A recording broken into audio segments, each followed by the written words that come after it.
Então, você é gótico ou simpatizante da subcultura gótica e também gosta de cinema? Esse vídeo é pra você.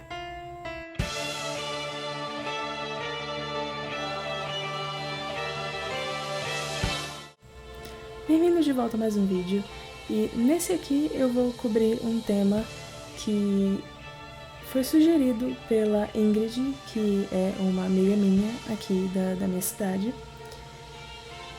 E esse tema é sobre filmes que influenciam a subcultura gótica e que também servem de influências para a estética do gótico, coisas assim. Teve um pouquinho disso no meu vídeo de reação ao programa Tribos da Multishow. Eles falaram um pouco sobre filmes, citaram os clássicos, mas eu achei que seria legal falar um pouquinho mais em detalhes sobre filmes que inspiram a subcultura gótica e por quê. Então eu decidi falar sobre 5 filmes, pelo menos nesse vídeo. Se esse vídeo for bem e vocês gostarem, vai ter mais vídeos da série e eu vou falando de 5 em 5 filmes. Eu vou procurar incluir só filmes que eu já assisti. Tem outros filmes que são bem icônicos na subcultura gótica, que eu ainda não assisti, mas eu vou procurar assistir, porque aí eu posso trazer mais filmes aqui pra vocês. E vocês podem ver que o visual tá um pouco diferente. Eu decidi testar essa coisa um pouquinho mais no escuro, e eu acho que combina um pouco com o tema sendo cinema. Lembrando que essa lista que eu tô fazendo aqui de filmes, ela não tá em nenhuma ordem específica, não é um top 5. Todos esses filmes, na minha opinião, são igualmente bons e icônicos, e se eu tô incluindo eles aqui na lista é porque eu recomendo que vocês assistam. Então, vamos lá. Número 1, Entrevista com o Vampiro. Acho que qualquer um que goste de vampiro ou que já tenha pesquisado sobre a subcultura já ouviu falar desse filme. Ele é uma adaptação cinematográfica do livro icônico da Anne Rice, que é uma autora também muito icônica para 90% dos góticos. O livro Entrevista com o Vampiro é o livro que marca o início das Crônicas Vampirescas, que é uma série de livros que até hoje está sendo lançada pela Anne Rice. E esse filme é uma adaptação de 1994 desse livro, com o Brad Pitt, o Tom Cruise, Antônio Bandeiras e a Kirsten Dunst, ainda criança.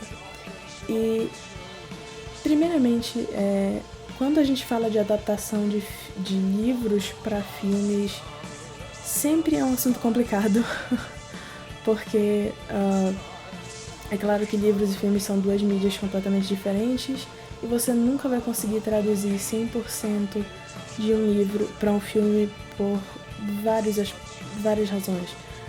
Falta de tempo, a diferença na linguagem e a diferença no ritmo. Então, considerando isso, esse filme é uma das melhores adaptações de livro que eu já assisti, disparado, e eu já assisti várias. Eu leio muito e assisto muito filme, então eu já assisti várias adaptações de livros, e essa tá facilmente entre os meus top 10 de adaptações de livro para filme ou série, porque é simplesmente muito bom. Ele passa toda a atmosfera. É claro que ele muda algumas informações, porque, como eu disse, no livro você tem a oportunidade de dar muito mais informação, e no filme você tem que se limitar um pouco na questão de personagens e lore e tudo isso. Então houveram algumas mudanças, mas o roteiro do filme foi escrito pela própria Anne Rice, a convite do diretor. Então tinha tudo para dar certo essa adaptação. ela fez um ótimo trabalho. Isso pode até ser um pouquinho difícil pro autor. Eu sendo uma escritora, eu sei muito bem como pode ser difícil de você revisitar personagens que você já tratou antes e ter que de alguma forma mudar coisas e mudar acontecimentos e a ordem de cenas. Então eu acho que ela fez um excelente trabalho. E é claro que esse filme não seria tão icônico hoje em dia se não fosse pela interpretação do Tom Cruise como Lestat. Ele virou o Lestat icônico que a gente tem hoje. Ele conseguiu capturar todo o personagem do livro, ele conseguiu passar lindamente pro filme. O Brad Pitt também fez um ótimo trabalho como Louis. E sobre a Cláudia, nem tenho o que falar. Kirsten Dunst é genial naquele filme. Ela consegue mostrar pra gente que ela, enquanto criança, e ela já numa adulta vampira, mas presa no corpo de uma criança e tendo que lidar com todas as questões psicológicas que vêm com isso. Você cresce mentalmente, mas não cresce fisicamente. E ela fez um ótimo trabalho fazendo a gente acreditar que ela era uma mulher de mais de 30 anos presa no corpo de uma menina de 9 ou 10 anos. Então, todos os atores ali estão maravilhosos. O Antônio Bandeiras também tá ótimo como Armand. Mesmo considerando a diferença de descrição de personagens. Mas eu defendo a escolha dele, acho que ele foi ótimo, também conseguiu passar bastante o mistério do Armand. Eu li o livro, então em vários jeitos eu acho que o filme chega até a superar o livro em certas partes. Eu vou me crucificar por isso, mas é verdade. E eu já li também a sequência, o livro que vem depois desse, que é O Vampiro Lestat, e já achei isso muito melhor. E já li A Rainha dos Condenados e infelizmente ainda não continuei a série, mas pretendo continuar, porque é muito bom. A Anne Rice, ela traz um jeito só dela de escrever sobre vampiros, sendo os vampiros a mitologia dos vampiros já foi tão contada e tão explorada, então é um desafio e é uma conquista para ela ter conseguido fazer os vampiros dela se destacarem em meio a tudo isso, e hoje em dia ela é o nome que ela é por conta de todo esse talento. Então, Entrevista com o Vampiro, excelente filme, recomendo muito. E também, é claro, ele é um filme de vampiro, então é claro que ele é uma inspiração para os góticos, e também toda o clima, a áurea daquele filme e todas as questões filosóficas, digamos assim, que o filme levanta sobre como que cada um lida com essa transformação e essa maldição ou essa bênção, né, dependendo do ponto de vista. Então, super recomendo. Todo gótico deveria assistir esse filme. Número 2. O Corvo. É claro que não tem como não mencionar O Corvo, de 1999, baseado no quadrinho do mesmo nome, que, é claro, ficou mais conhecido pela tragédia que aconteceu com o ator principal do filme, que era o Brandon Lee, filho do Bruce Lee. Ele tinha tudo para ser o próximo astro de Hollywood, o cara que ia chegar e ia ser o sucesso. E infelizmente durante as gravações do filme houve um acidente e ele faleceu. Mas é claro que nada disso tira o mérito do filme. Ele ainda é um filme excelente, bem mais pesado em termos de temática e de atmosfera e visual. Basicamente ele segue o protagonista o nome dele é Eric Draven. Ele era um guitarrista em uma banda de rock e ele estava noivo de uma moça e eles iam se casar no Halloween, mas na véspera do Halloween foram os dois assassinados por uma gangue de bandidos. E um ano depois, o Corvo, que é essa criatura que na mitologia do filme leva as almas dos mortos, o Corvo traz o Eric de volta à vida como um ser que é imortal, digamos assim, ele é invulnerável, para ele se vingar de todos os membros daquela gangue que mataram ele e a noiva. E, como eu disse, esse filme se passa... Eu acho que ele não tem nenhuma cena durante o dia. Se ele tem, são pouquíssimas cenas durante o dia. Mas todo o visual do Eric, depois que ele volta dos mortos, é super icônico e ele serve de inspiração para muitos góticos. A maquiagem que ele faz no rosto é quase como a de um mímico ou um palhaço monocromático. É muito icônica. E é claro que o filme é escuro, mas ele não é um filme um filme sem graça, ele não é um filme feio. Pelo contrário, ele pega essa escuridão e ele usa efeitos de luz e sombra e usa a densidade, o contraste entre o claro e o escuro, e ele consegue fazer cenas muito bonitas com isso. Inclusive com o vermelho. O vermelho é uma cor também muito proeminente no filme, ainda mais em flashbacks, em alguns flashbacks que a gente vê dele com a noiva. Então é um filme que ele é visualmente, em questões de temática e roteiro e clima, ele é sensacional, é obscuro e ele, por isso, é claro, tem o mascote do filme é o corvo, que já é um animal muito gótico, graças a Edgar Allan Poe. E vai ter um pouquinho mais sobre ele no final do vídeo, e também tem a trilha sonora do filme, também tem algumas bandas como Nine Inch Nails, se eu não tô enganada, e The Cure.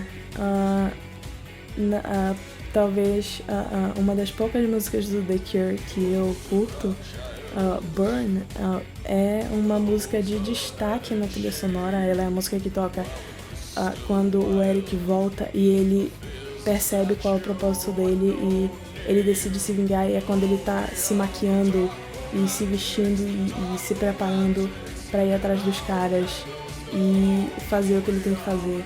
E é uma música que eu adoro, eu acho muito legal. E The Cure, é claro, ícone gótico também, em questão de música. Então, se você ainda não assistiu, vá lá assistir, porque vale muito a pena. Número 3, A Família Addams. Eu não podia não mencionar isso aqui.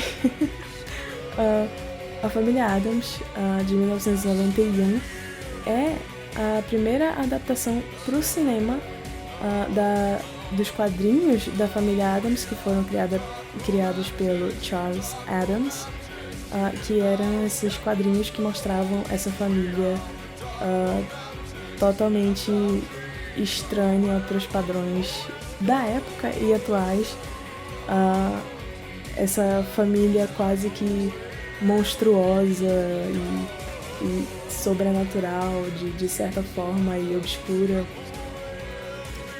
E é claro que nos anos 60 teve a famosa série da família Addams, que foi a primeira vez que teve algum live action da família Addams, mas é claro que aqui a gente tá falando do filme de 91, com a Anjelica Huston, o Raul Julia, a Christina Ricci e mais vários outros atores icônicos. É claro que a Christina Ricci como Wednesday ficou perfeita, assim como a Anjelica Huston como Mortícia. Hoje em dia talvez seja a versão mais amada da Mortícia. É claro que a primeira versão da Mortícia na série dos anos 60 também é super icônica, mas como esse foi o meu primeiro contato com a família Addams, a minha versão favorita da Mortícia sempre vai ser a da Anjelica Huston. E ela ficou simplesmente linda de Mortícia, e o Raul Julia perfeito de Gomes, e eles são goals de casal. Não tem casal mais icônico que esse, dentro ou fora da esfera gótica obscura. Não tem. Então, a história que eles escolheram para esse filme é que o tio Fester tá desaparecido e ele foi dado como morto, e surge um impostor tentando convencer a família de que ele é o Fester para tentar roubar a fortuna deles. Mas é claro que spoilers é até inútil falar spoilers do filme de 91, mas é claro que no final eles descobrem que aquele era o verdadeiro tio Fester e ele tava com amnésia. Então é super divertido. Pra quem é fã de humor negro, esse filme é perfeito, simplesmente perfeito. Ele tem todo esse ar de comédia, entendeu? Ele não é um filme de terror, mas ele tem esse ar de comédia e esse humor negro. E ainda assim ele apresenta a família Addams como essa família obscura e macabra, mas ao mesmo tempo uma família muito unida e que tem você vê que tem muito amor envolvido ali. Então, tanto esse filme como a sequência dele são uma coisa icônica também para a subcultura, e acho que todo gótico deveria assistir. Não só porque são excelentes filmes, mas são excelentes referências e inspirações para a subcultura gótica. Número 4. Drácula, de Bram Stoker. Mais um filme de vampiro! É claro que muitos filmes de vampiros vão aparecer nos vídeos que ainda virão se essa série continuar. Então já vão se acostumando. E, é claro, Drácula, de Bram Stoker, do Francis Ford Coppola. Um dos melhores filmes de vampiros também. Um dos melhores filmes de Drácula que existem. Com certeza é esse. A gente tem o Gary Oldman como Drácula. Excelente. Ele... Vamos ser sinceros, nada que o Gary Oldman faz é ruim. Mesmo que o filme seja ruim, a atuação dele é sempre impecável e ele sempre entrega. Então, é meio que inútil dizer, ele foi um Drácula excelente. Claro que ele foi um Drácula excelente. Mas esse filme também conta com a Winona Ryder, também no auge da carreira dela. Perfeita como Mina. É claro que a gente tem o elefante na sala, que foi a escalação do Keanu Reeves, que foi super controversa e realmente é um dos pontos fracos do filme. O Keanu Reeves foi escalado como Jonathan Harker. Um detalhe é que, se você conhece a história do Drácula, você sabe que ela se passa na Inglaterra, então o Keanu Reeves ali sendo o único ator americano ali, eu acredito, o único que tá ali entre a roda dos protagonistas. Tem outro personagem americano no filme. Ele teve que tentar fazer um sotaque britânico e não deu nada certo. Ficou um pouco esquisito, caricato e com certeza interferiu na atuação dele. Inclusive, uma história engraçada é que o Coppola não queria o Keanu Reeves como Jonathan Harker.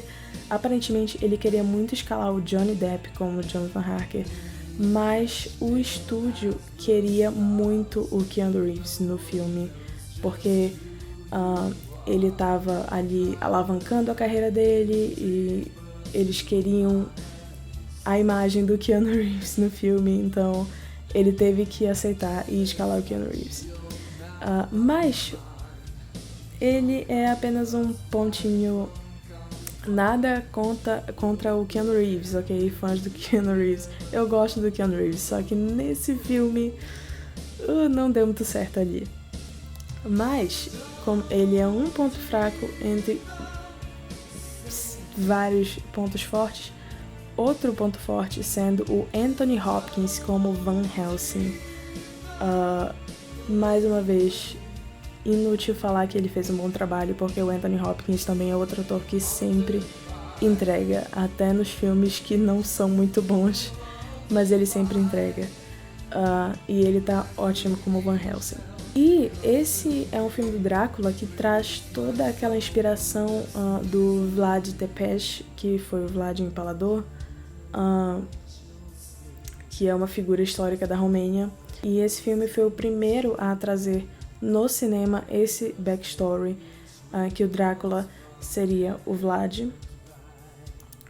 E também a gente vê nesse filme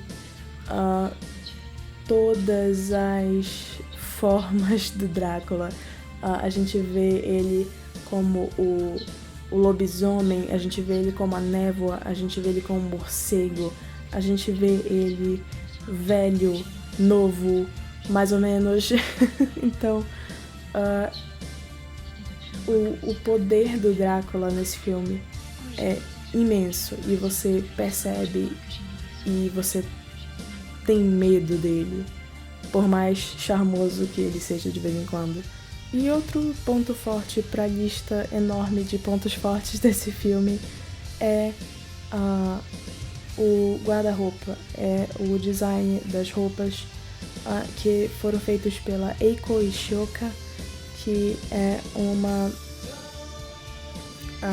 designer que já trabalhou em alguns filmes que eu gosto bastante, um deles sendo Dublê de Anjo ou The Fall, que não é um filme gótico, mas ele é um filme lindíssimo e onde ela mostra toda essa coisa, essa criatividade diferente que vem de uma designer japonesa ou asiática em geral, apesar de que pro período em que o filme se passa, digamos, os vestidos da mina e a silhueta das personagens femininas que aparecem no filme, eles não são historicamente corretos para a época. Eles estão uma década atrasados, mas isso é um detalhe. As roupas que aparecem ainda são muito bem feitas e muito criativas. Então, se você está procurando um bom filme de vampiro para começar, eu acho que Drácula de Bram Stoker é uma ótima ideia. Se você leu o livro ou não leu, se você gosta de Drácula ou nunca parou para assistir um filme do Drácula, esse filme é uma ótima pedida, porque ele é mais uma vez, ele é um bom filme em geral. Ele não é só um bom filme de vampiro, ele não é só um filme que de uma forma estética inspira a subcultura, ele é simplesmente um bom filme. Número 5, Edward Mãos de Tesoura. E uma lista de filmes góticos sem Tim Burton não seria uma lista de filmes góticos. Vamos ser sinceros. Tim Burton é mais uma daquelas figuras icônicas da subcultura gótica, não só por um trabalho, mas por vários trabalhos. E um deles é Edward Mãos de Tesoura, é essa fantasia linda, onde a gente conhece o Edward, interpretado magistralmente pelo Johnny Depp, no início da carreira dele também. E a gente conhece esse monstro diferente que vivia isolado nesse castelo porque o criador dele morreu, e morreu antes de dar mãos para ele. Então ele tem tesouras no lugar das mãos, e ele é descoberto pela personagem da Diane Weiss, que é também uma excelente atriz que está em vários filmes que eu adoro. E ela descobre ele e resolve levar ele pra casa dela, pro bairro dela. E a gente vê todos os efeitos, todos os estágios que vem quando você tem um subúrbio da Califórnia que é super, digamos assim, conservador, não sei se seria a palavra, mas com pessoas normais, e você vê todo o efeito que a chegada de uma pessoa ou algo diferente causa naquelas pessoas, e todos os estágios. Você tem quando as pessoas ficam curiosas e animadas e com aquela novidade, e é claro que eventualmente as coisas não saem muito bem. Então é uma fantasia, é um drama, não é um terror de forma nenhuma, mas é claro que a gente tem mais uma vez a Winona Ryder nesse filme, também ótima como sempre. E a gente tem uma participação do Vincent Price, que é o mestre do cinema de terror, que ele faz no filme o inventor do Edward, o homem, o cientista que montou o Edward, digamos assim. Ele é tipo um robô. Então a gente tem essa participação curta dele, ele aparece só em flashbacks, e infelizmente foi o último filme que ele fez antes de falecer, né? Então eu imagino pro Tim Burton, que era um fã dos filmes clássicos de terror, eu imagino como deva ter sido para ele conseguir trabalhar com o Vincent Price. Deve ter sido maravilhoso. E a gente tem o Edward, que é essa metáfora para todo mundo que se sente um pouco diferente, que não se encaixa, e a gente vê o isolamento dele, não só o isolamento físico, mas ele se destaca entre as pessoas, então ele causa reações nas pessoas. Então acho que muitos de nós conseguimos nos identificar com isso. E é claro que tem o visual dele, que é uma super inspiração gótica. Tem o cabelo super trad goth, os góticos tradicionais dos anos 80. Tem a roupa de couro cheia de fivelas e até uns rasgos.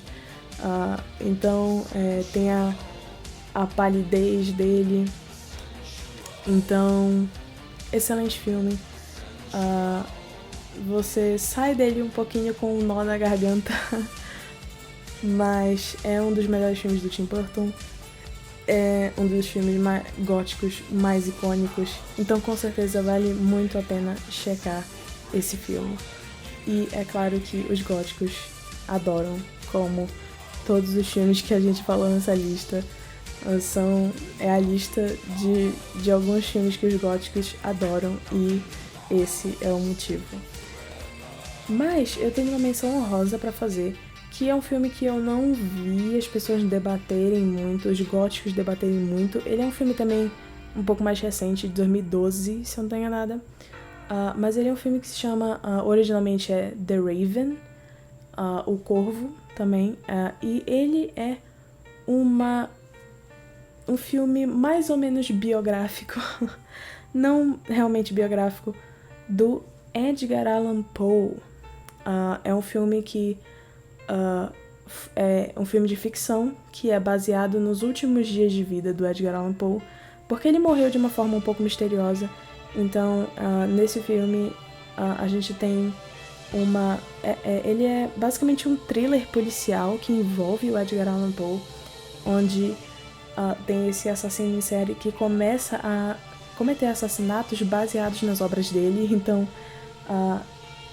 ele, é claro, estava nos últimos dias dele, então o filme termina com a morte dele, e esse filme ele tenta criar essa história como uma explicação de como ele morreu e por que ele morreu, de uma forma, é claro, fantasiosa, porque é muito difícil isso realmente ter acontecido com ele, e a gente nunca vai ter certeza, a gente nunca vai saber o que realmente aconteceu. Mas ele é um filme também com uma estética muito legal, e é claro que é uma interpretação do Poe, é o John Cusack que interpreta o Edgar Allan Poe, e tem também o Luke Evans no filme, que faz o detetive que ajuda, que chama ele pra tentar ajudar a polícia a saber quem é o assassino, que é um ator também que eu gosto bastante. Ainda assim, ele é um olhar nos fatos que a gente conhece da vida do Poe, que é que ele estava totalmente quebrado, e dá um pouco de pena de saber que esse escritor, esse poeta que hoje em dia é tão amado, não só por góticos, mas pela comunidade literária, é meio que triste ver que ele morreu na pobreza. Ele não era rico, ele não estava gozando do sucesso dele naquela época. Infelizmente, ele só foi ter um sucesso no nível que é hoje, depois de morto. Então, é um filme que eu acho que não é muito conhecido pelos góticos, e que eu acho que vale a pena ser assistido. Se você gosta também de thriller policial, também um ótimo filme. Então, por esse vídeo é isso. A gente tem 5 filmes que os góticos adoram. Eu espero que vocês tenham gostado. Eu espero que, para quem não faz parte da subcultura, tenha sido instrutivo. E eu espero que, se você é um membro novo da subcultura, você tenha aproveitado as minhas sugestões. E eu espero que você assista todos eles e que você aproveite. Como sempre, se vocês gostaram do vídeo, é só curtir. Por favor, comente, que você me ajuda muito. Você já assistiu algum desses filmes? O que vocês acham? Vocês já conheciam esse último filme que eu falei? Não conheciam? Minhas redes sociais vão estar na descrição. Vocês podem me acompanhar por lá também. E é isso. Até a próxima.